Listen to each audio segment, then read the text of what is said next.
on Metro TV, live on DSTV channel 277, on Facebook, and on YouTube streaming live at Metro TV Ghana, on Twitter and on Instagram at Metro TV GH. Coming up in the next 60.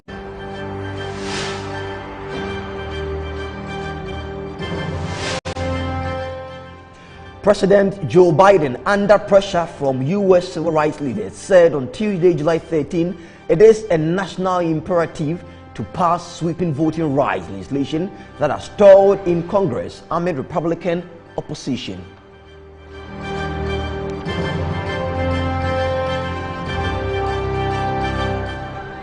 International Olympic Committee President Thomas Bach has praised Tokyo 2020's efforts in preparing for secure and safe games as the start date of the world's biggest sports event approaches the one-week mark.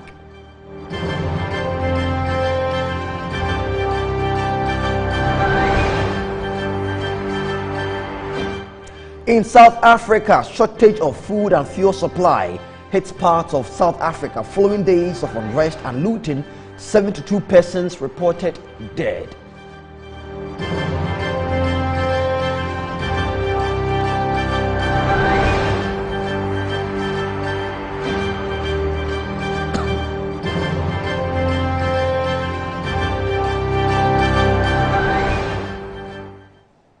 Thanks for joining us. First in the news, concerns were growing on Tuesday, July 13 over food and fuel supply in part of South Africa as days of unrest and looting halted exports, damaged crops and forced food retailers to remain closed. Violence in several parts of the country was triggered by the jailing of former President Jacob Zuma as his supporters took to the street last week, with some protesters clashing with police and looting shops. Consumers formed long queues at retailers that have remained open despite the unrest, with some people on social media saying they are unable to buy basic staples such as bread. A Durban resident, Joe Dalmini, said he had to drive for over 6 hours from his home to fill up his car with petrol because all fuel stations in the community were damaged. Still in South Africa, an emergency COVID-19 ward run by a charity in southern Johannesburg. Medics wheel a gasping patient to their beds, rush from room to room with oxygen cylinders and pat the back of someone in the grip of a coughing fit. This is a story in South Africa concerning COVID-19 pandemic. The scenes in the converted community hall are a reminder of how badly South Africa has been hit by its third and most debilitating COVID-19 wave yet, as the infectious Delta variant surges through a mostly unvaccinated population. Fatima Lambert, the doctor in charge of the ward, says the Delta variant has put an enormous strain on all resources, including health workers. The Delta variant has caused enormous strain on the resources in not only private but also public facilities.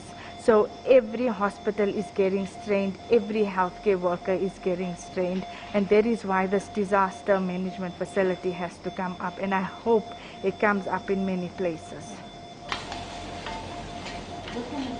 The ward was set up by Gift of Givers, a Muslim charity to ease overloaded public hospitals, with South Africa recording an average of about 20,000 cases a day and nursing active cases cumulatively of more than 10 times that. Africa's most economically advanced nation has also been worse hit by the virus. I can't be at one place at one point because you're like a clinical manager and you're a facility manager, so everything comes through you, plus you have to manage patients. So I'm very fortunate to have the help that I have here, because it's very straining because there's still patients in the community that are still phoning me from the community for help, and when we full here, then we still need to help them, and we don't want them to be lost through the system.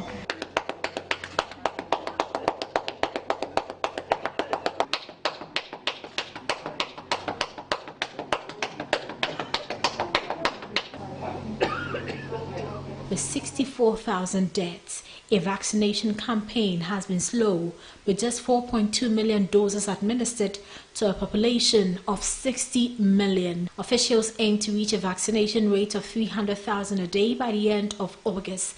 Doctors say they have never had to deal with so many COVID-19 infections all at once.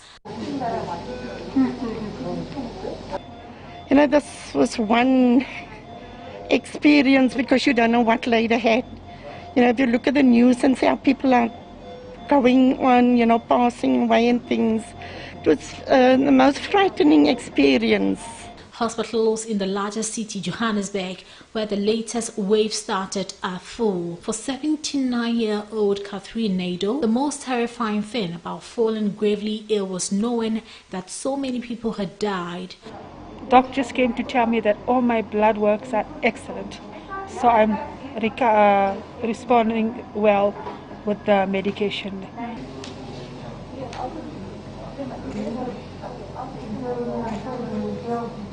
My body is fine, alhamdulillah. I don't have pain in my body. I only had pain in my lungs, but that's better, much better now.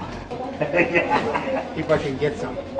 No, you'll sleep better. I'm not being able to breathe.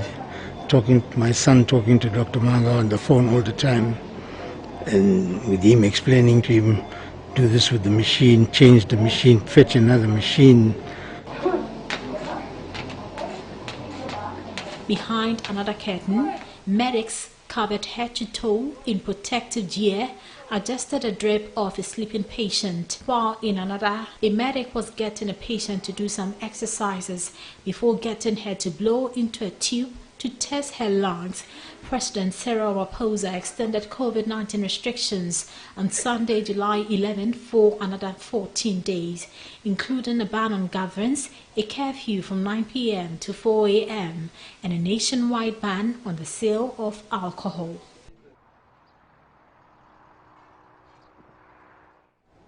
And so on the back of this, we'll be speaking to South African journalist Tabu Makwakwa. But for that, we'll do that later. Let's now focus on other nations, and let's go to Ethiopia as United Nations World Food Programme convoy of 50 trucks arrived in the Tigray, the capital of Mekelle, on Monday, July 12, 2021, carrying 900 metric tons of food and emergency supplies. With over 4 million people in need of immediate assistance, WFP urged the government of Ethiopia to guarantee security for safe passage into the region. The convoy traveled 445 kilometers through numerous checkpoints from Semera to Mekelle via Abala in 4 days. It was the first convoy to reach Tigray since WFP restarted operation from July 2nd. What is important here is to note that the convoys are going through rigorous checks. It should not be like that. We need to send in convoys every day from now on so that we are able to meet demand. We therefore are appealing for a quicker and smoother passage into the region as soon as possible. WFP intends to reach at least 11.9 million people with food, nutrition, among other things, that would help the communities in attaining self-reliance. The latest Integrated Food Security Phase Classification, IPC, analyzes projects that over 400 million people would be facing catastrophic level of hunger from July onwards. A United Nations World Food Programme WFP convoy of 50 trucks arrived in the Tigrayan capital of Mekelle Monday with 900 metric tons of food as well as other emergency supplies. It was the first humanitarian convoy to reach Tigray since WFP restarted operations in the northwest on 2 July following fighting. Away from Ethiopia, let's now go to Nigeria, where the country expects to receive nearly 8 million additional doses of COVID-19 vaccines by the end of August, including from a U.S. government donation. Now, the head of its primary care agency said on Tuesday, July 13, Faisal Shaib is head of the National Primary Healthcare Development Agency, NPHCDA, said Nigeria exhausted its initial supply of nearly 4 million shots last week and aims to resume vaccinations within weeks when the new doses arrive. The National Primary Healthcare Development Agency, to this end, the federal government has procured 60 units of the ultra cold chain equipment, and as we speak, about 37 of these have been deployed to 36 states and the Federal Capital Territory. The country has officially ended the first phase of its strategic COVID-19 vaccination plan and is now preparing to commence the second phase in the next few weeks.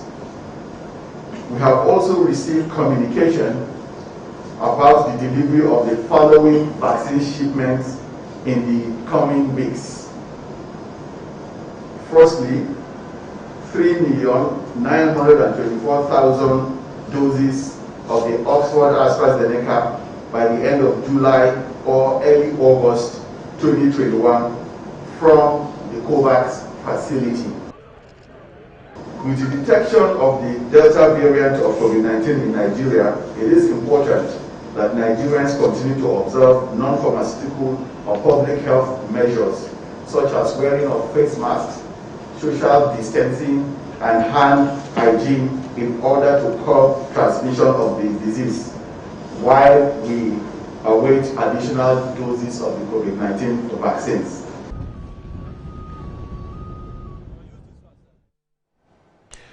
We apologize for the poor sound output there, but Faisal Shaib is the National Primary Healthcare Development Agency head in Nigeria. Let's now go on Zoom and be joined by the acting chief reporter at the Daily News and Insight Factor South Africa, Thabo Mokwakwa, for happenings in South Africa. What exactly is happening as at this morning? 72 people reported dead.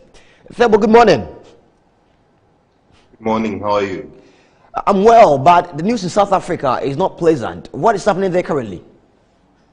Right, so what you are hearing about South Africa is quite correct. Many people are losing their lives. We've got soldiers in the streets in about 2 provinces, Gauteng as well as KwaZulu-Natal. And of course, we are also running out of, food, water. No, water we still have, like just a few other essentials. So it is true, the situation is so bad. The looting continues in many parts of these 2 provinces, but we are now seeming to be getting a little bit better, although we still have this protest spreading into other countries. So when the unrest started fresh in the SA, you experienced it. What happened to you? Tell me about that. Right, so in the building where I stay, actually, I think it's about 3 blocks away from the, there's this whole butchery, and a few other shops were also looted and some were set alight, but fortunately they managed to extinguish the fires. And, it's getting very close to almost every places. I can tell you there is one building also in the Devon Central where it was set alight and people had to jump out of the windows, others breaking their, of course, legs and, other parts of their bodies, children being thrown out the windows. So the situation is really getting dire. I'm not going to lie and say things are going to get better because every day wake up, there's always news to some building burning, there's always news to something bad happening in the streets. Now, malls have been burnt. Visuals we've seen this morning are showing us some malls that have been burnt and all that. The unrest keeps spreading. How are we going to curb this? Well, I think the only way to curb it is for the president, firstly to apologize for the ethnic remarks, because when this whole thing started, instead of focusing on the problem, he tried spinning it and making it look like it was just a group mobilization of some ethnic group, culture people. And then, he really sort of angered a lot of people because, he knows very well that people are speaking about the Constitution. There's an issue of someone's rights, like the former President Zuma, who has been arrested to 15 months imprisonment. Like his right, he was denied trial, and that's what they're saying. Give this man his fair chance to actually have a day in court. Give this man a fair chance to speak in court. Give give him an opportunity like every other South African to actually go there and answer, as to what he did during his time as president. But now in Zuma's case, they just put him and throw him in jail without giving him that opportunity, even when he appealed, to say, look, I am not saying that I will not appear in court or I will not go to the Zondo Commission. All I want is just for you guys to allow me an opportunity to go to court, as of course it is enshrined in the Constitution of South Africa. But, our government decided otherwise. Now that you've mentioned the court, let's talk about Jacob Zuma's legal team. They've been in court. We are told that the Apex Court is yet to make a ruling at what exactly happening to him, if he's going to stay in jail or be released, or what will happen to the other charges and all that. But we also understand that some big wings are talking to make sure that he's brought out of jail. What can you say about this? Right. So yesterday we received news that there was some sort of political intervention taking place. There was a helicopter that flew to escort into the prison facilities where he's being kept, and trying to find a political solution into releasing Jacob Zuma. Of course, nobody wanted to confirm this. I can tell you his foundation also, denied the fact that there were such, activities happening. But I can confirm right here that there is such talks happening, whether it's about him to try and calm down the situation or to get him released. But one of the people who are actually, very deeply involved in this matter, I called and spoke to him personally in the morning, because they used his chopper to even fly to Escort prison facility where he is. And he said to me, look, this is still a very, very confidential matter. It's in the early stages, and therefore would not want to talk about it in public. But such talks are actually happening. So we are hoping that maybe sooner or later, very soon, we're going to have a direction as to what is happening. Also, the Concord is still, busy with the concluding the matter of Jacob Zuma in terms of, judges having to apply their minds and use the Constitution to arrive at a conclusion whether they're going to allow Jacob Zuma to go or not. Now, Thabo, this isn't the first time we're experiencing looting and all that in South Africa. And one will ask, is the looting happening now? And is it happening on the back of Jacob Zuma's arrest? Is that really the case? Or persons or people were on the brink of going out there to cause loot, looking at the economic hardship in South Africa currently? I think, other than the fact that people are not happy with what is happening, there is an issue of poverty. We cannot downplay that. People are poor, people are hungry, people, are frustrated with the endless lockdowns. People always, lose jobs due to whatever is going on in the country. Our economy has not been growing. Many people who are going out there to loot are not just rich people. These are poor people who, of course, cannot afford the services, like the goods that they are looting right now. So this is also being used as an opportunity, of course, to get the food, because they are taking what is essential to them, what they need, something they cannot afford. I'm not here justifying the stealing and the looting and, damaging to infrastructure. But I'm speaking to the fact that the people are looting, and I can tell you this is nothing new. And in every revolution, there will always be destruction. There will always be people stealing. There will always, because you must hit where it hurts the most. If you want government to actually, respond to your demands, you must hit where it hurts the most. Imagine if this was just a peaceful protest. You guys would not be interviewing me now. So hit where it hurts the most. Go into those shops. You must destabilize the economy. Everyone else will be up on their feet to find solutions. We must not act like this is something new. It happens everywhere in the world. And the numbers we've recorded, 72 people dead, feared dead, and 10 out of these 72 died out of a stampede. Tell me more about that. Right. The deaths that you are seeing right now are as a result, of course, of what has started, but also now the matter has become very racial profiled, because you have got whites now shooting at black people. There are some shops that are opened in some white suburbs, and black people are not allowed inside. There are suburbs where there are only white people living there, and when they see a black car, a black person, coming into that place, they shoot at them thinking they're going there to burn their stuff. We've got Indians and colors that have also, turned into each other. And this is it all started when the president said that it was an ethnic mobilization, of course, looting and, damaging properties. Now, white people are mobilizing, blacks, you've got Indians and colors mobilizing and shooting at black people. So this is not only just about the stampede and the police always shooting. In fact, the police really tried their best not to shoot a lot, and they were not shooting people. I was there, I saw it. They would just tell them to stop doing what they were doing. And the soldiers, there's not been reports from, the deaths that resulted as a result. I mean, like that happened as a result of, soldiers getting involved. So it's people shooting at each other because of the remarks which were made by the president suggesting that it's the Zulu people in KwaZulu-Natal who are starting and doing this. Thelma Kwakwa, thank you for your time here with us this morning. Thank you so much for always having me here, and to all the viewers in Ghana. Thank you. Great. And so Thelma Kwakwa is the acting chief reporter for the Inside Factor. And yes, he's been telling us all the happenings in South Africa. 72 persons reported dead, and 10 out of the 72 number were recorded as a result of a stampede in the country. Away from South Africa, let's now go to Chad. 6 years ago, Alimi Abali and his family were forced into exile after insurgents attacked when the whole village was gathered for festivities on an island in Lake Chad province. Now, the insurgents killed people and others fled. 7 of Alimi's relatives were killed that night, while 13 of his nieces and nephews were kidnapped.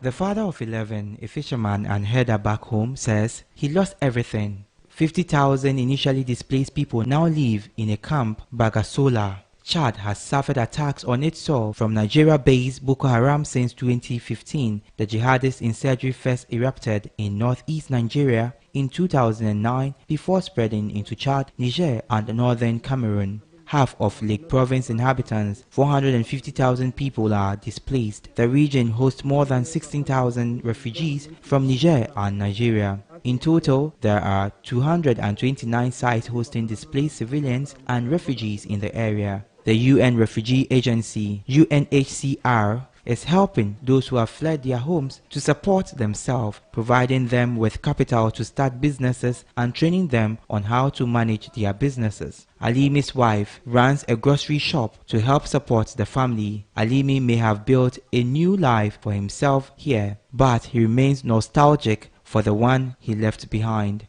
The 52-year-old is a leader in the community. He is responsible for resolving problems and tension that rises within the community. He also helps children continue learning by holding informal classes at the camp. Inside Chad, the scale and frequency of attack against civilians by jihadist groups have decreased over the past years, but the threat is still very real. Waves of fresh displacement have taken place since 2015, and the total IDP population in Lake Province have increased by 16% since March 2020, with most of the newly displaced fleeing islands on Lake Chad, where jihadist groups remain active.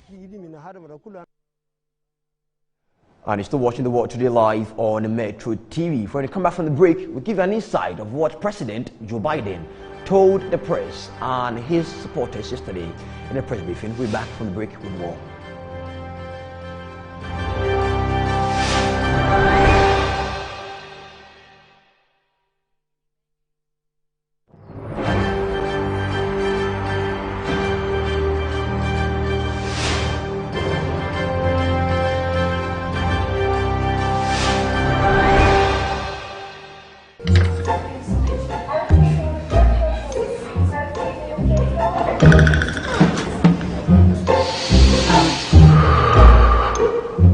You're perfectly fine. Are you sure? Yeah. The right insurance means that you can get the medical help you need whenever you need it. You're okay. No, I doubt. With Cosmopolitan Health Insurance, you can get up to 80 Ghana cedis worth of insurance per night for up to 40 nights with just a premium of 5 Ghana cedis. All you have to do is dial *110# to access your Vodafone Cash menu, select financial services and follow the prompts to pay for your insurance wherever, whenever. Simple as that. Cosmopolitan Health Insurance, your medical care, our concern. The search for a reliable partner. We also have available the sale of Camel car batteries, Weichai and Kia spare parts, Zonton coaches and light-duty vehicles for everyday movement. Contact at www.saautomobilegh.com.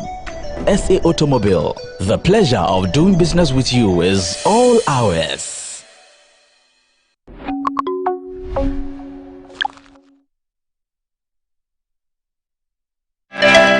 bringing you Africa's creme de la creme's classiest hangouts, award shows, end-of-year parties, wedding, graduations, birthdays, fashion or corporate events. Metro Social has got you covered. We present Pizzazz with Je ne sais quoi. Give us a call and we will be there. Whilst at that, join us on Metro Social every Friday at 9:30 p.m. and a repeat on Saturdays and Sundays at 8:30 p.m. on Metro TV.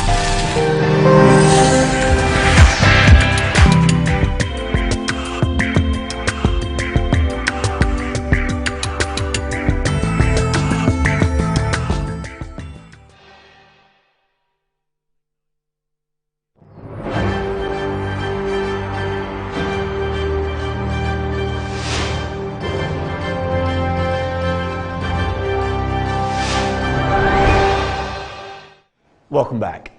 And now, President Joe Biden, under pressure from U.S. civil rights leaders, said on Tuesday, July 13, it is a national imperative to pass sweeping voting right legislation that has stalled in Congress amid Republican opposition.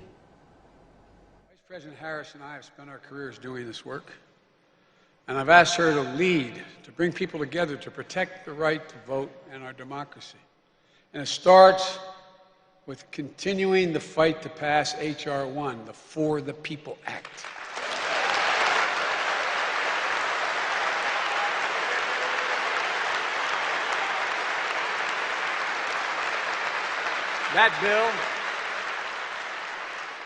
That bill would help end voter suppression in the states, get dark money out of politics, give voice to the people at the grassroots level, create a fair district maps, and end partisan political gerrymandering.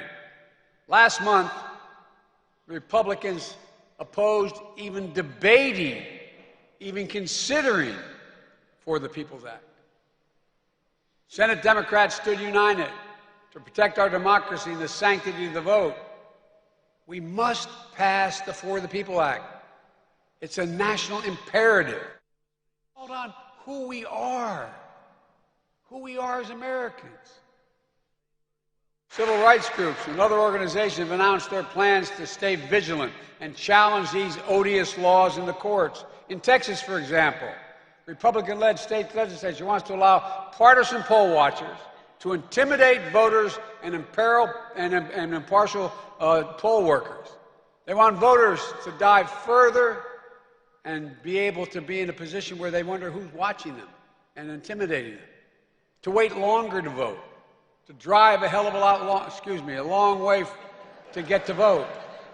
They want to make it so hard and inconvenient that they hope people don't vote at all. That's what this is about. Civil war. That's not hyperbole. Since the Civil War, I'm saying this because we'll be asking my Republican friends in Congress and states and cities and counties to stand up for God's sake and help prevent this concerted effort to undermine our elections and the sacred right to vote. Have you no shame? It's been the most patriotic thing we can do. This isn't about Democrats or Republicans.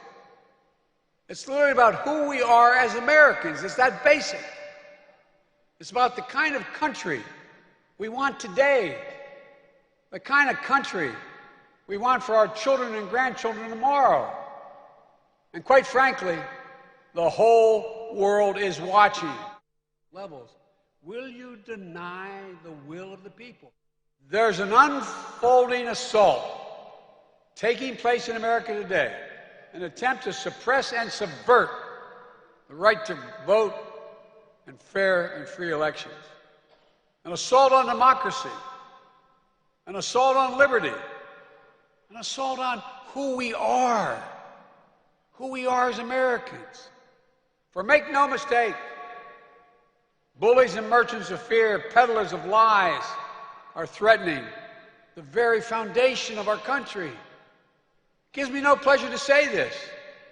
I never thought in my entire career I'd ever have to say it. But I swore an oath to you, to God, to preserve, protect, and defend the Constitution. Still in the U.S., State Department on Tuesday called for calm in Cuba and said it was concerned by the images of violence that it had seen in the past few days. By the Cuban government's, quote, call to combat, and by the images of violence that we have seen over the past 2 days. We call for calm and we condemn any violence against those protesting peacefully, and we equally call on the Cuban government to release anyone detained for peaceful protest. Turning to Venezuela, the United States strongly condemns the unjust detention of 2015 National Assembly Representative Freddy Guevara and harassment of interim President Juan Guaido in Venezuela. These reprehensible acts are incompatible with efforts to create conditions for comprehensive negotiations between the Venezuelan opposition and the Nicolas Maduro regime to resolve Venezuela's crisis.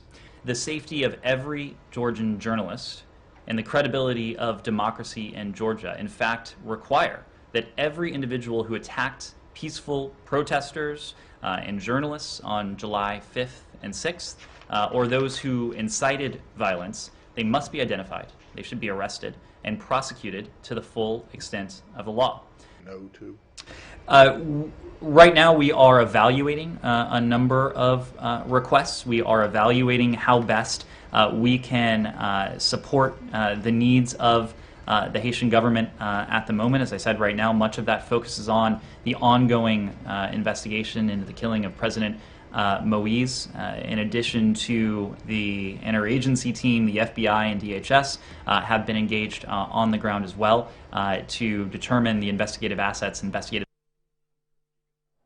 Away from the U.S., let's now go to Spain, and some good news there for women in politics as Spain's new cabinet, younger with more women, met on Tuesday for the first time after Saturday's reshuffle.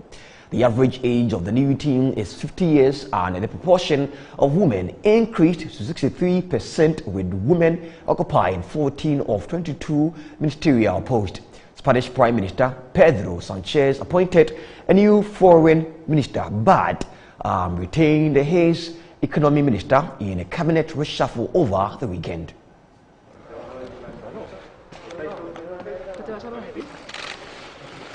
José Manuel Alvarez was named foreign minister, while Isabel Rodriguez will become the new government spokesman, and territories minister Nadia Calvino kept the economy portfolio and was also promoted first deputy prime minister. Alvarez, the current ambassador in Paris, takes over from Maracha González Laya, who was widely criticized for her handling of a crisis with Morocco after agreeing for Western Sahara independence leader Brahim Ghali to be treated in a Spanish hospital.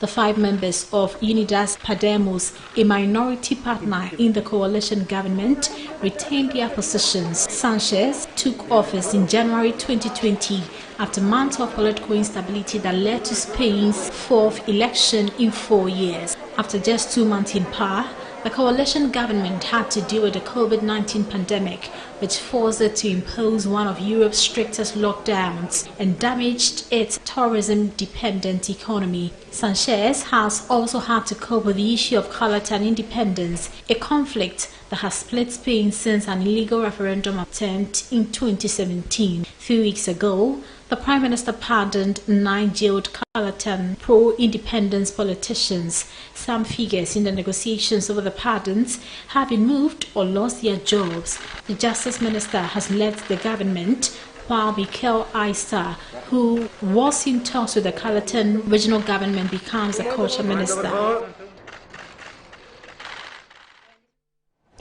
Let's now talk about relations and Russia and Belarus, as Minsk will fulfill its loan obligations at any cost, Belarusian President Alexander Lukashenko said on Tuesday, July 13, during a meeting with his Russian counterpart in St. Petersburg. Putin called Belarus a reliable and stable partner and noted that the republic is servicing all its loans despite the coronavirus pandemic and the Western sanctions. Lukashenko also underlined that Belarus is dealing with NGOs and so-called Western media that were preventing them with democracy, but in fact they were instilling not democracy but terror. The last time Putin and Lukashenko met in the end of May in Sochi, Russia at Bucherov-Rushi presidential residence. Tuesday's visit is the fourth time Lukashenko met this year, making Belarus lead the Kremlin's most welcomed foreign guest in the year 2021. And Iran has stated that it was holding talks on prisoner exchanges with the United States aimed at securing the release of Iranians held in U.S. jails and other countries over violation of U.S. sanctions. There was no immediate U.S. comment on his remarks. Iran's talks with world powers on reviving a 2015 nuclear deal, which the United States quit in 2018, have been suspended for 3 weeks. The deal imposed restrictions on Iran's nuclear activities in exchange for lifting international sanctions. The USA State Department spokesman Ned Price said on Monday that Washington would not impose a deadline on the 7th round of talks, and only Tehran will determine when talks would resume. The Islamic Republic, which is holding a handful of Iranian Americans, has been accused by rights activists of arresting dual nationals to try to extract concessions from other countries. Iran has dismissed the charge. In May, the United States denied a report by Iranian state television that countries had reached a prisoner swap deal in exchange for the release of $7 billion in frozen Iranian oil funds and the UN sanctions in other countries.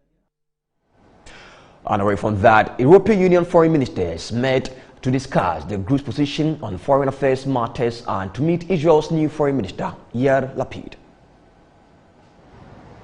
Issues on the agenda included Belarus's alleged use of refugees as a means to pressure the bloc, the sending of a military training mission to Mozambique, and the launch of a global infrastructure plan competing with China's Belt and Road Initiative.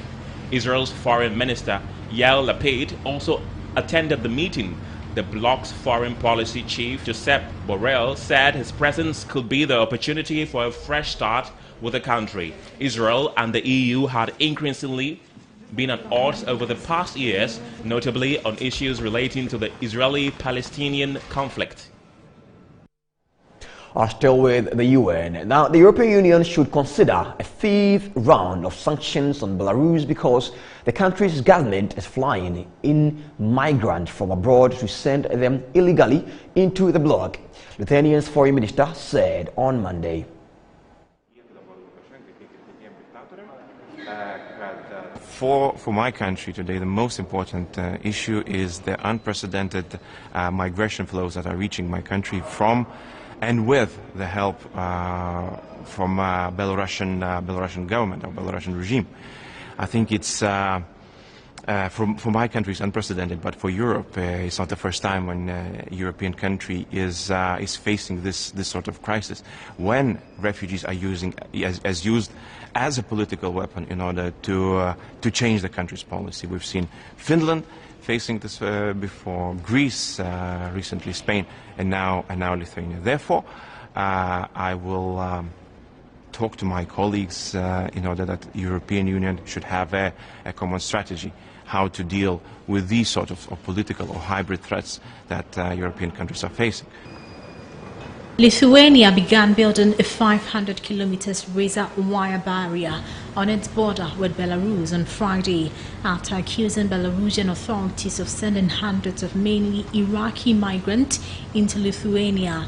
The European Union's border guard agency Frontex said on Monday that it will send additional officers, patrol cars and expect for conducting interviews with migrants to gather information on criminal networks involved to Lithuania. On Afghanistan, we will see what we can do after the American, well, not just the American, the Western withdrawal of Afghanistan.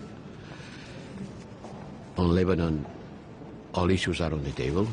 I don't think today we are going to take any decision, but I have to say that the crisis in Lebanon continues without any improvement since my last visit.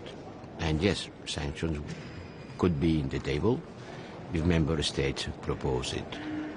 And Ethiopia and Tigray, where they are facing famine, destruction of infrastructures. A ceasefire which is not impeding the big humanitarian crisis will also be discussed. I think it's going to be a very dense Foreign Affairs Council. It's told the world today live on Metro TV. Now, an International Olympic Committee President Thomas Bach has praised Tokyo on the organization of the upcoming Olympics as safe and secure. We'll tell you more about this after the scripted story. We'll be back.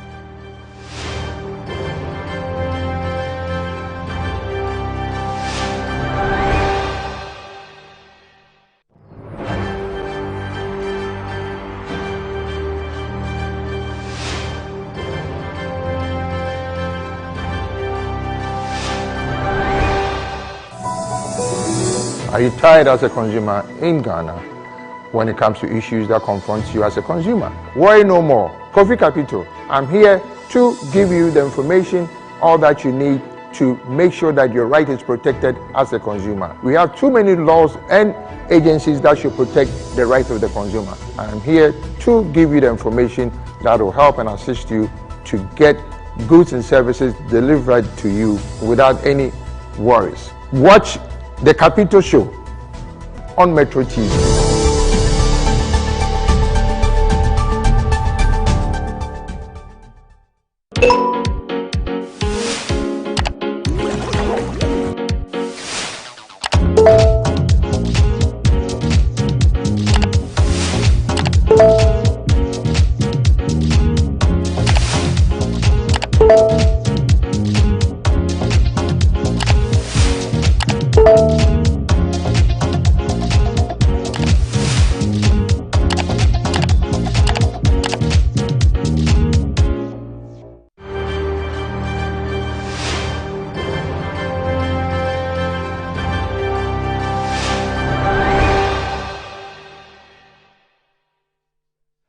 Thanks for staying with us. Now in sports, the morale of England striker Marcus Rashford was repaired on Tuesday, July 13, after being screwed upon with racist abuse after his team defeat to Italy in the Euro 2020 final.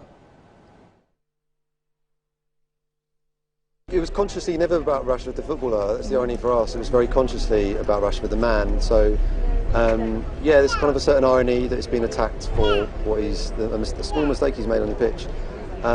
But yeah, the fact now that it's got a new meaning, I think is really interesting. Like, you know, we did it because of his work, you know, campaigning against child food poverty. That was the desire to make this tribute to him. But now, clearly, there's this issue of racism. That this is now, you know, it's a powerful message in that mule now. A new message has come to the fore. We had a pizza. See, I come from an ethnic background myself, and I understand what it's like when to kind of suffer from racism and that kind of stuff. And I'm not trying to make it all about me, but when those penalties were missed, I knew what was coming, and I think a lot of people knew what was coming, but they didn't want to say it. So when I woke up in the morning and I seen it, I wasn't surprised, but I knew that the community around would come and show their support, because that's the type of people we are. You look around you, there's black people there's white people, there's Asian people, and I love seeing that and showing that we're better than that. And it's just a few mindless individuals that are going to kind of do something that everyone else is not going to agree with. And we've already shown we're better than them and we're bigger than them.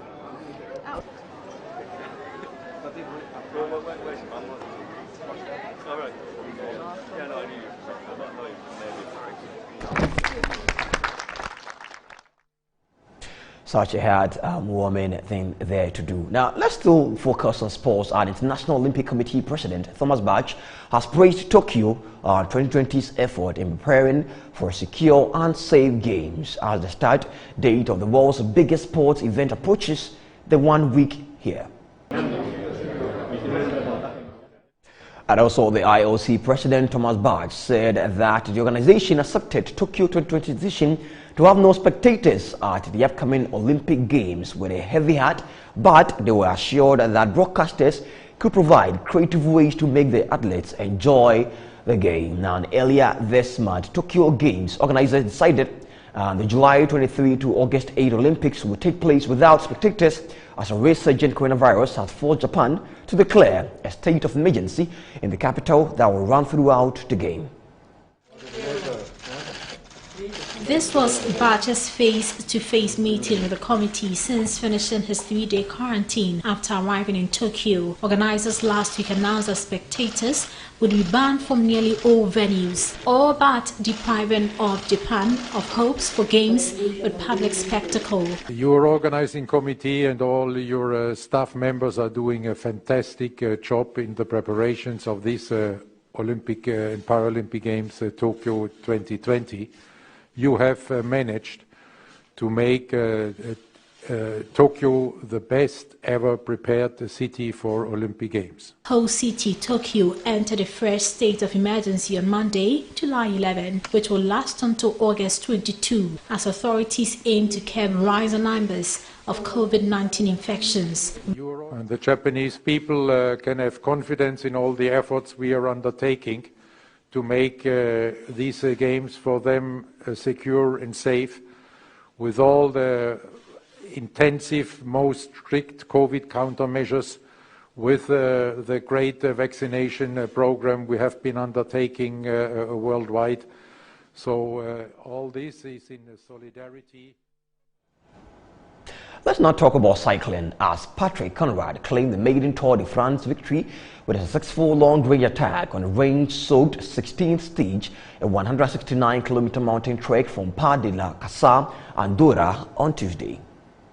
Bora Hansgrohe rider broke away from a small group 36.5 kilometers from the finish in the day's last significant climb and never looked back as his chasers reacted too late. The 29-year-old crossed the line 42 seconds before Italian champion Sonny Colbrelli, who outsprinted Australian Michael Matthews for second. The defending champion retained the overall leader's yellow jersey as the main contenders kept their powder dry ahead of Wednesday's much-feared 17th stage to the Col du Portet, a 16-kilometer ascent at an average gradient of 8.7%. To get there, they will first tackle a 13.2 kilometer at 7% and a 7.4 kilometer at 8.3%. Pogacar's group finished Tuesday's stage 1349 off the pace as the top positions in the general classification remained unchanged after a long descent in low temperatures and drizzling rain to reach the actual start of the stage. A leading trio opened a gap on the peloton, but they had a 10-man group hot on their heels as the main bunch gradually let it slide.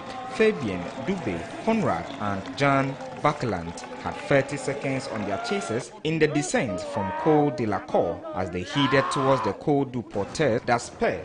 Conrad increased the advantage to 120 as he attacked on the climb. Francis David Gaudu, a specialist climber, increased the pace from the chasing group, and only Colbrelli, a sprint specialist, could follow, narrowing the gap to 30 seconds at the top. But Conrad was the fastest in the treacherous descent, where Thomas Conrad goes home with a crown. Amazing champ right there. Still watching the World Today live on Metro TV. After this at 7 a.m. this morning will be on, but that will be after the World Today. We are back for the break with more.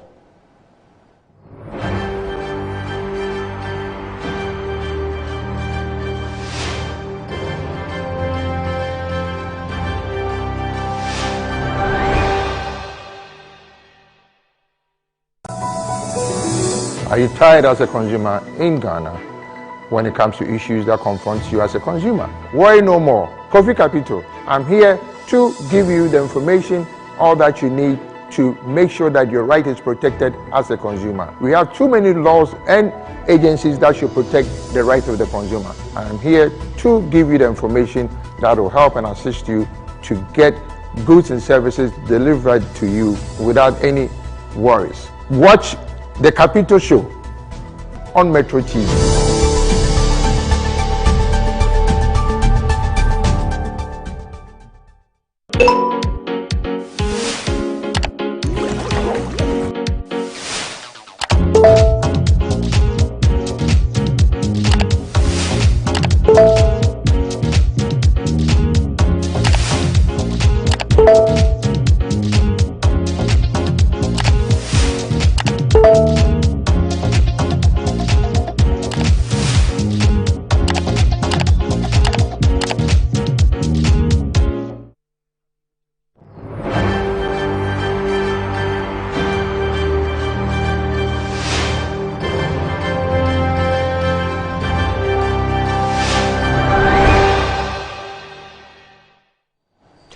Welcome back. And now in some business news here on The World Today, China's exports grew much faster than expected in June. Solid global demand led by easing lockdown measures and vaccination drives worldwide eclipsed virus outbreaks and port delays. But overall trade growth in the world's second biggest economy may slow in the second half of 2021, a customs official warned on Tuesday, July 13, partly reflecting the COVID-19 pandemic uncertainties as a Delta variant wreaks havoc in some countries. Overall imports also beat expectations, though the pace of gains eased from May. The values boosted by high raw material prices, custom data showed, thanks to Beijing's effort in largely containing the pandemic earlier than its trading partners. The world's biggest exporter has managed a solid economy revival from the coronavirus-induced slump in the first month of 2020. China's Custom Administration spokesperson Li Qingwen said imported inflation risks were manageable, but cautioned that the country's overall trade still faces uncertainties due to the global pandemic.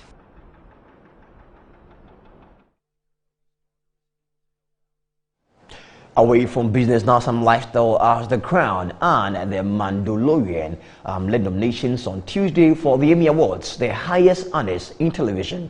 HBO and HBO Max led all networks with 130 nominations, followed by Netflix with 129. Outstanding lead actress in a comedy series, and they are Ada Bryant, Shrill; Kaylee Cuoco, The Flight Attendant; Allison Janney, Mom; Tracy Ellis Ross, Blackish; Jean Smart, Hacks. These are the nominees for Outstanding Lead Actress in a Comedy Series. Congratulations. And now here are the nominees for Outstanding Lead Actor in a Comedy Series. Anthony Anderson, Blackish; Michael Douglas, The Kominsky Method; William H. Macy, Shameless; Jason Sudeikis, Ted Lasso; Kenan Thompson, Kenan. These are the nominees for Outstanding Lead Actor in a Comedy Series. The next category is Outstanding Comedy Series. Let's check them out. Blackish. You can clap with your heart. You don't mean that. No, I don't. Let me hear it. Go, go. Hey, hey. Cobra Kai. Run away from your problems. I might never be able to. Never, can't. Those are just words, they're meaningless. Emily in Paris. Has anyone noticed this is a very dysfunctional workplace? I think you're the one bringing the drama. Hacks. Explain to me that I'm making your life hard. You don't even know what that means. Oh, good, my ride's here. The Flight Attendant. You're not, like, actually in trouble or something, are you? No, I'm, hungover in Thailand. The Kominsky Method. Well, Sandy, sweetheart, I never fell out of love with you. Really? No. Pen 15. That's good. No, really. Oh my God. No. Ted Lasso. Hey, one last thing. And I want everyone's eyes on me when I say this. Look at me.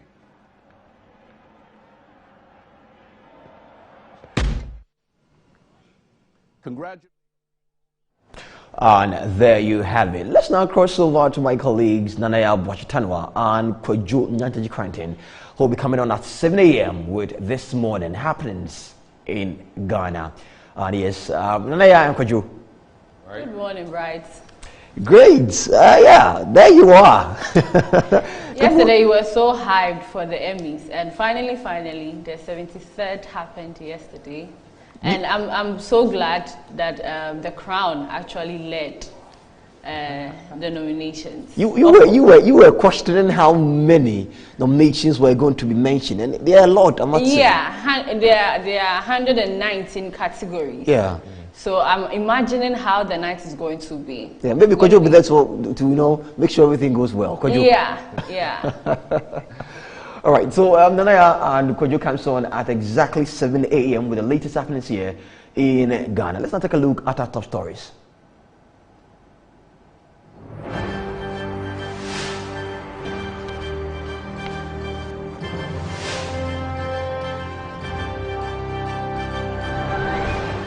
President Joe Biden, under pressure from U.S. civil rights leaders, said on Tuesday it is a national imperative to pass sweeping voting rights legislation that stalled in Congress amid Republican opposition.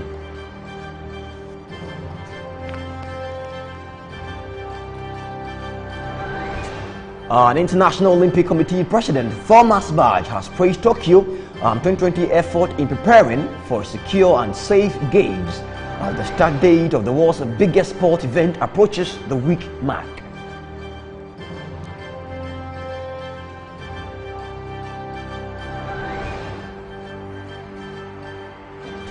Sad news from South Africa. A shortage of food and fuel supply hits parts of South Africa following days of unrest and looting. 72 persons reported dead, 10 reported as a result of a stampede.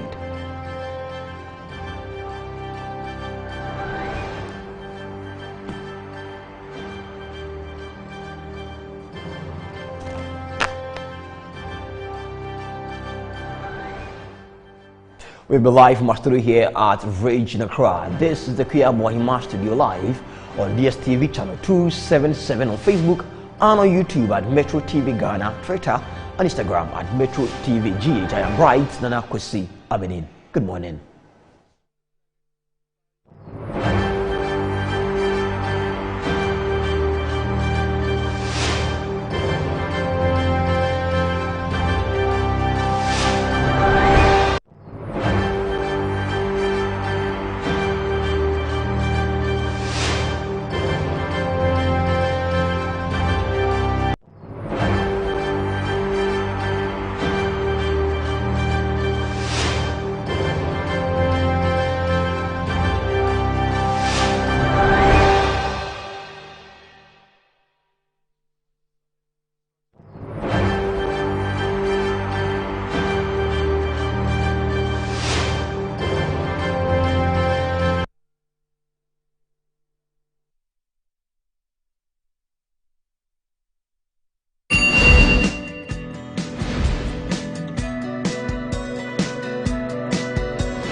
It's This Morning, live on Metro Television, live on DSTV channel 277, live on Facebook and YouTube, Metro TV GH. Welcome to the show. My name is Nanayata Nobache. And I am Kojonya Ntechi Karanting. Okay, starting off with the inspirational quote for the day.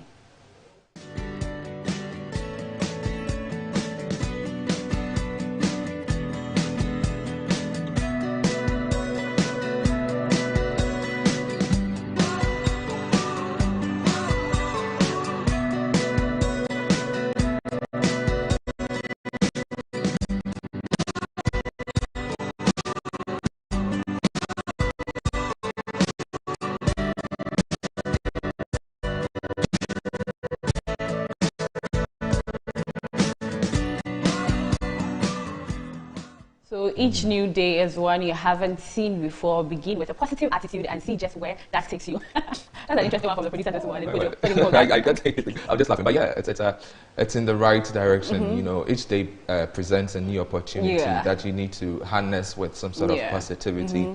So yeah, I agree. I totally agree. Yeah, that's cool. That's cool. Yeah. So yeah, you know, the rains have been unrelenting across the country. And then stepping out, people need to be informed as to what to do, what to take. Do you need an umbrella or you need a sweater or whatever it is? So we're going to take the weather reports for the next 24 hours.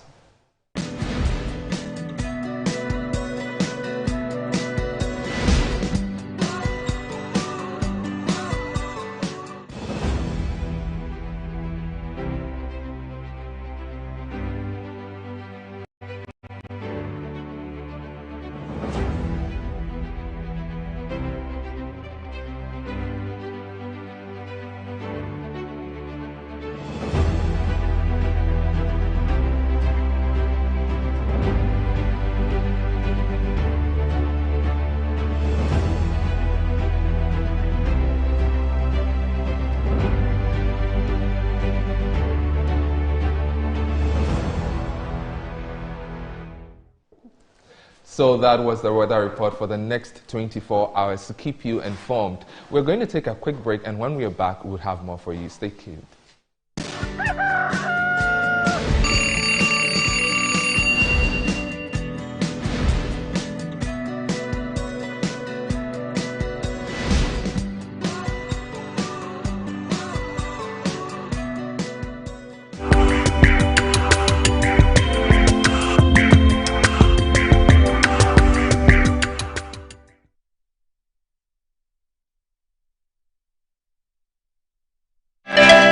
Bringing you Africa's creme de la creme's classiest hangouts, award shows, end-of-year parties, wedding, graduations, birthdays, fashion or corporate events. Metro Social has got you covered. We present Pizzazz with Je ne sais quoi. Give us a call and we will be there. Whilst at that, join us on Metro Social every Friday at 9:30 p.m. and a repeat on Saturdays and Sundays at 8:30 p.m. on Metro TV.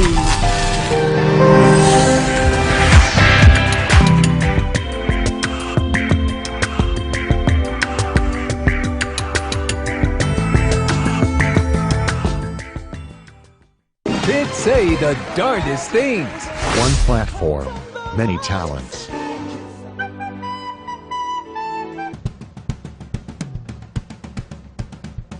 And they talk about everything. Breakfast. What is mommy like at home? Tell the truth. She likes cereal sometimes in the afternoon. When are you supposed to eat cereal? In the morning. Banking and more. What kind of questions do they ask? How long will this bank account last?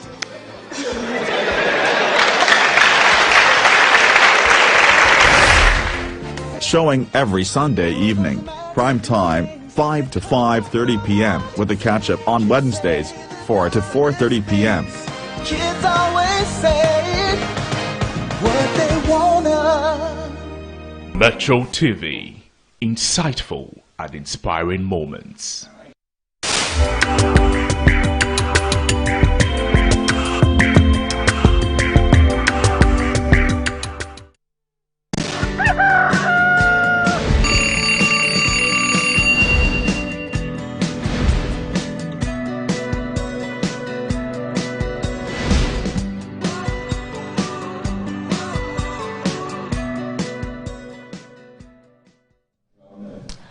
Welcome back, and you're still watching This Morning Live. It's time for news with me, Kojo Nyantechi Kranting, and Nanaya Tanwa Boache.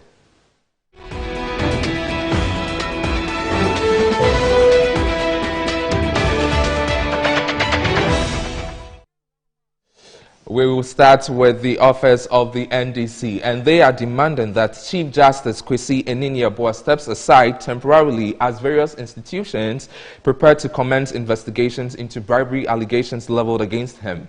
The Chief Justice has petitioned SHRAJ, Police CID, and the General Legal Counsel to investigate a 5 billion bribe against him. Speaking at a press briefing, the General Secretary of the NDC said the Chief Justice could influence the investigations and hence needs to step aside.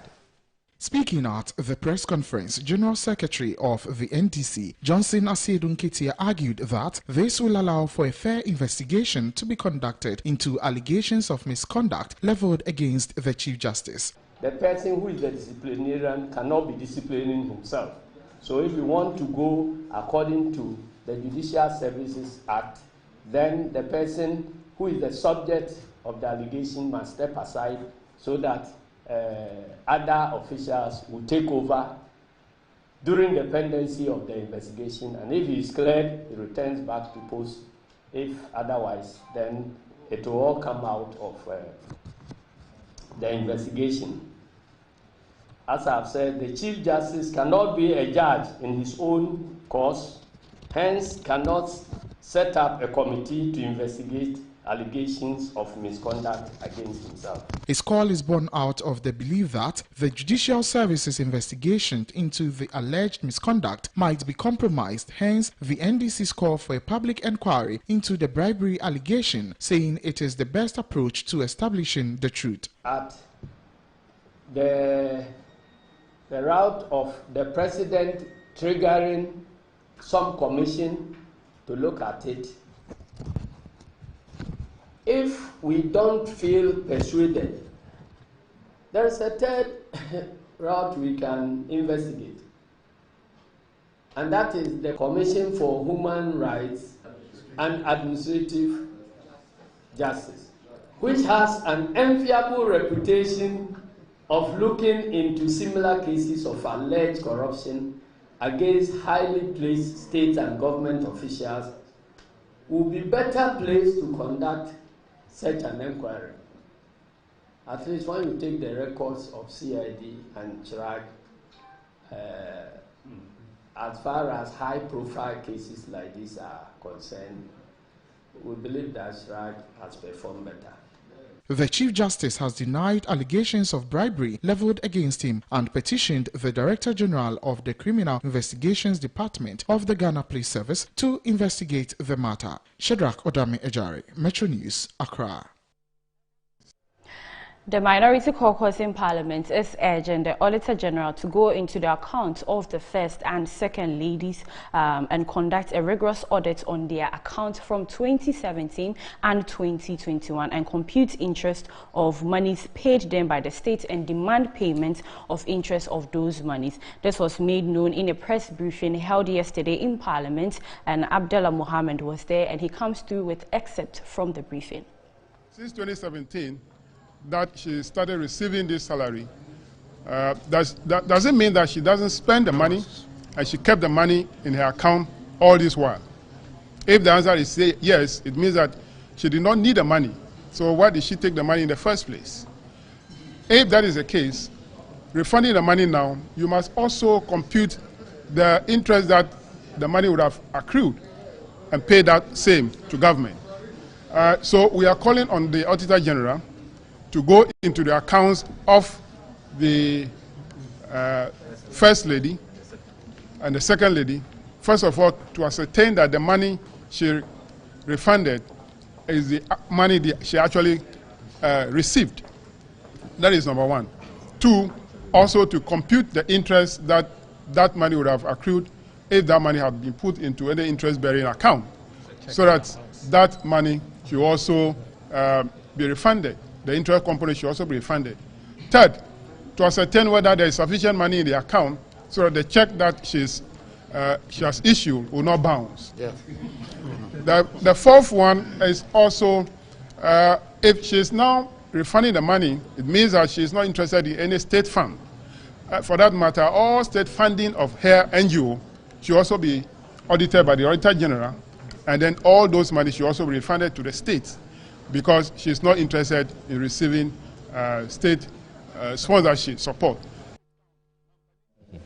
And that was the minority yet again sharing their views on the emoluments. Now, Member of Parliament for Nshaisu Steve Amwa says the public humiliation suffered by the First and Second Ladies of the land due to the controversy over the payment of salaries based on the recommendations of the Ntiamwa Beidou-led Presidential Committee on emoluments for Article 71 holders will deter and derail their philanthropic works, which have helped transform the lives of the less privileged in society. He was reacting to the decision by the First and Second Ladies to return all monies paid to them since 2017.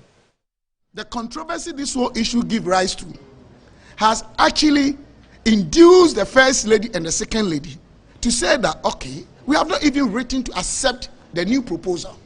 We are rejecting it. If even the allowances given us is an issue, we are paying back. Then they go again. Some are saying she's arrogant. Some are saying her account should be checked. Thank you very much. If that is the case, the account of Lordina Mahama, Her Excellency, respectfully, we must start from here. We must start from all the First Ladies.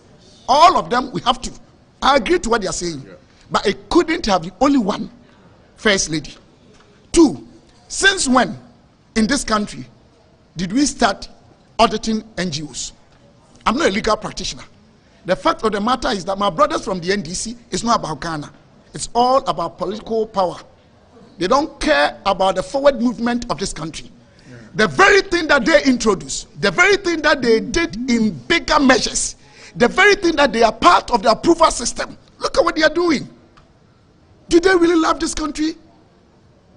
They should come and tell us the differences between allowances and salaries. The co-tenant of the late social media activist Ibrahim Mohammed Kaka, whose death spiked protests in Ejura, have appeared before the Justice Kumsin Committee of Inquiry on Tuesday, July 13, 2021, to testify.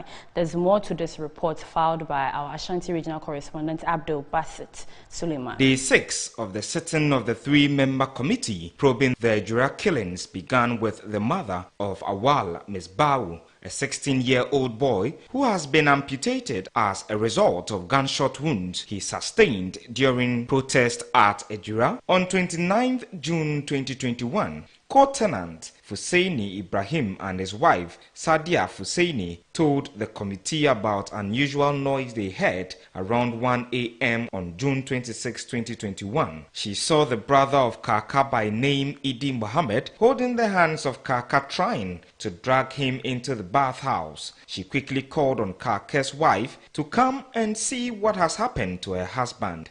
So Lord, in the night, myself, my wife, and my uncle went to the police station. After his arrest, the police were looking for me. Some of the youth in Ejura were looking for me. So Lord, as we speak, I don't know the whereabouts of my wife because of the threats on us from the youth that we light against Baba Idi. But after knocking at the door of Kaka's wife and turned back, I saw Baba Idi having left his brother and then had turned away. Lord, I have a friend who is also a neighbor in the house, and when she heard me shouting and calling, knocking at Saada's door and calling her, she also came out. And when she was coming, she met Baba Idi on the road. Lord, because Baba Idi is the brother of Kaka, I was afraid to mention this to anybody because they are relatives. So I was just praying that Kaka will recover and then will say it himself that it was his brother who caused that harm to him. The chairman of the committee, Justice George Kingsley Kumsin, clarified that the committee is not investigating the death of Kaka since that was a criminal case and being handled by the police and the CID department. As a matter of fact, we are not investigating Kaka's death. We are only going through the incidents that led to the 29th, let me put it, disturbances in Ejura.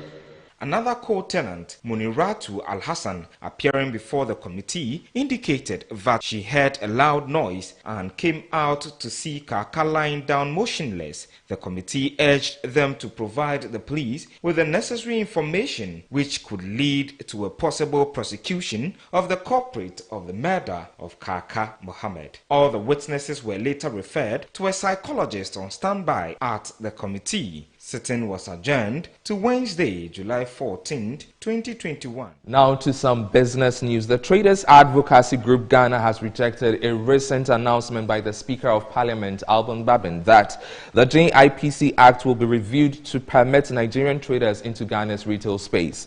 According to the group, such an action will not only worsen their economic situation, but it will also lead to joblessness since petty trading will be taken over by foreigners. There is more in this following report.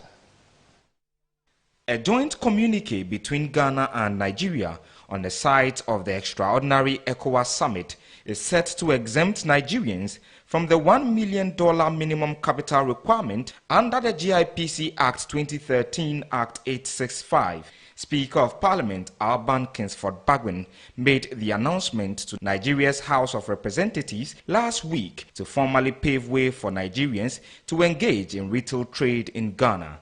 The attempt to end the 25-year retail impasse between Ghana and Nigeria has, however, got several trade unions, including GUTA and the Traders Advocacy Group of Ghana, angry over the latest attempt to regularize what was hitherto considered a crime. We reject under no certain terms, with the Speaker of Parliament of Ghana, his call to the GIPC Act 865 that seeks to protect the Ghanaian trader to be softened in order to allow the indigenes of Nigeria to take over petty trading, that employs thousands and thousands of Ghanaians in Ghana. These are the questions we want to ask. Is the Speaker of Ghana's Parliament patriotic enough and also have a Ghanaian trader at heart? That is number one. Number two, why only Nigeria he is calling to be exempted from the GIPC Act 865? It's another question. Why the loud silent when the borders of Nigeria were closed to the West African neighbors? Where was this Speaker of Parliament? These are the three questions we have for the Speaker. The Traders Advocacy Group is also not happy with the continuous increase in import tariffs by government. We have power. The government of the day should know that traders have power. And we are going to use this power effectively. We will increase prices as government increases. That one, I think we have our liberties of doing so because government have never given us any money to work with. Per our own money and per our own capitals. This is only the weapon we have. So if government deem it fit and necessary that this thing is getting to the levels where it shouldn't go to make me unpopular, then government should start sitting down with the trade organizations now than to allow it to degenerate to the level whereby he cannot control. Because we are the traders, we control the economy. And we will make sure that at the end of the day, we don't lose our livelihoods and then our capitals. The group is therefore calling on government to develop policies to protect local businesses to enable them contribute significantly to the socio-economic development of the country. Away from that, the ranking member of Health Committee in Parliament, Kwabena Minta Akando, is urging Ghanaians to take their destinies into their own hands due to what he believes is government's failure to procure vaccines on time to protect Ghanaians in the face of an exponential surge in COVID-19 cases over the past week. According to him, government had enough time to plan for the worst, but due to lack of inadequate planning and misplaced priorities. Stand here as a ranking member on Parliamentary Select Committee on Health. If you ask me when we are going to roll out the next vaccination plan, the answer is I don't know. I don't know. And the worst of it all is that we have stopped doing testing. Now, if you have a positive case, it takes you, the patient, to go and test your relatives. There's no government plan for testing. Now, laboratories are charging between 360 Ghana cedis to 600 Ghana cedis. Now, government facilities have run out of reagents even to do testing. Now, hospitals are full up, and you know. So, the earlier we take decisions in order to save the good people of this country, the better it will be for all of us. Nobody should come and tell us it's an emergency situation. The lack of preparedness of government cannot be misconstrued to be emergency. We have brought this onto ourselves. Because early this year and late last year, the president has consistently been talking about vaccination. And we are back to square zero. So, ladies and gentlemen, I will take this opportunity to advise the public to take their own destinies into their own hands. Because what we are seeing is more or less like a third wave.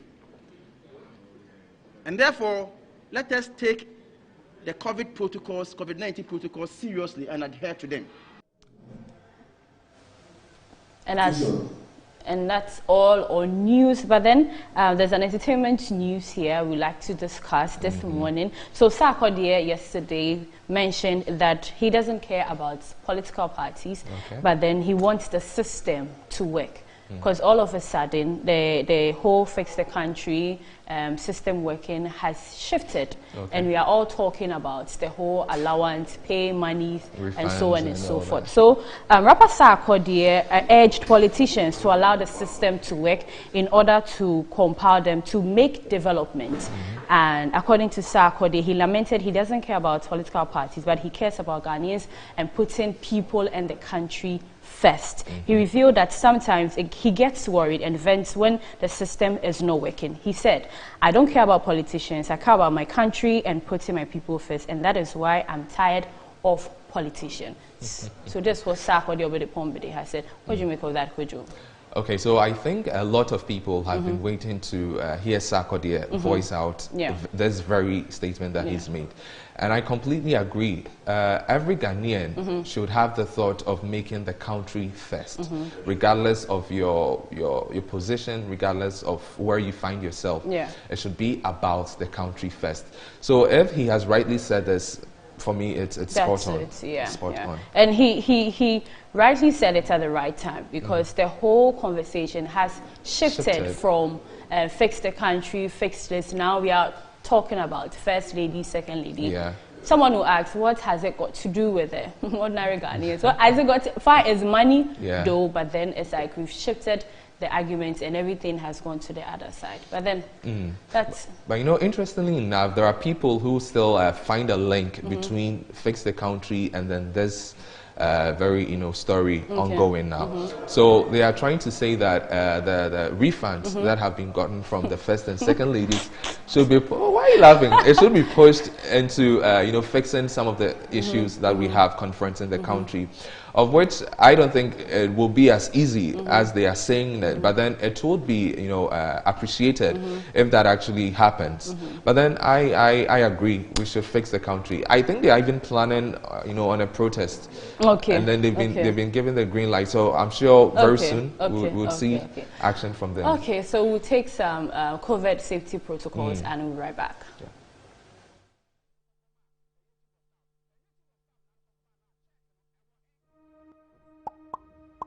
Preventing COVID-19 in your workplace or while teleworking. There are several things you can do to protect yourself and others from COVID-19 in your workplace, whether you are at your work site or teleworking at home. Follow distancing measures issued for your location and stay informed through information from trusted sources, such as WHO and your local health authority. Stay at home and avoid direct contact with anyone if you feel unwell or even have a mild cough. This will help protect your colleagues at work and your family members at home. If you are feeling well and need to go to work, you can reduce your risk of catching the virus by avoiding crowded public transport. If possible, go by bike or walk. Otherwise, if possible, discuss with your supervisor if you can work from home. At work or at home, if you can, use the stairs instead of elevators. Avoid using your hands to touch common objects like elevator buttons, door handles, or staircase railings. If you work in an office, create distance-based meetings either through video conferencing or by maintaining at least 1 meter space between people in the same room. If you work in contact with the public, stay at least 1 meter away from others as much as you can. After commuting to and from work and throughout the day, clean your hands frequently and thoroughly. Avoid touching your eyes, mouth, and nose. Ventilate your workplace regularly, keeping the windows open if possible. Make sure tables, door handles, and other frequently touched surfaces are disinfected regularly. Avoid crowded places and unnecessary public activities. Find no-contact ways to greet your colleagues and express affection to your friends and family. While maintaining physical distance, stay social. Contact your family and colleagues regularly to check how they are coping. Remember to seek ways to stay active and positive. Stay healthy, and let's all prevent the spread of COVID-19. Okay, so with COVID-19 silently on the rise, we need to be consciously and openly protective of ourselves. Hence the video you just watched. In fact, we need to stay to the protocols. Yeah. Nania, I'm sure we'll be wrapping up this morning right now. So up next is Good Morning Ghana, and guests for today are Mr. Eugene Boachi Entry, MP for Subin, and Mr. Kwesi Pratt, editor inside newspaper. And make time with us tomorrow, same time, 7 to 7:30. My name is Nana Yatano Boachi. And I am Kojo Nyantichi Quarantine.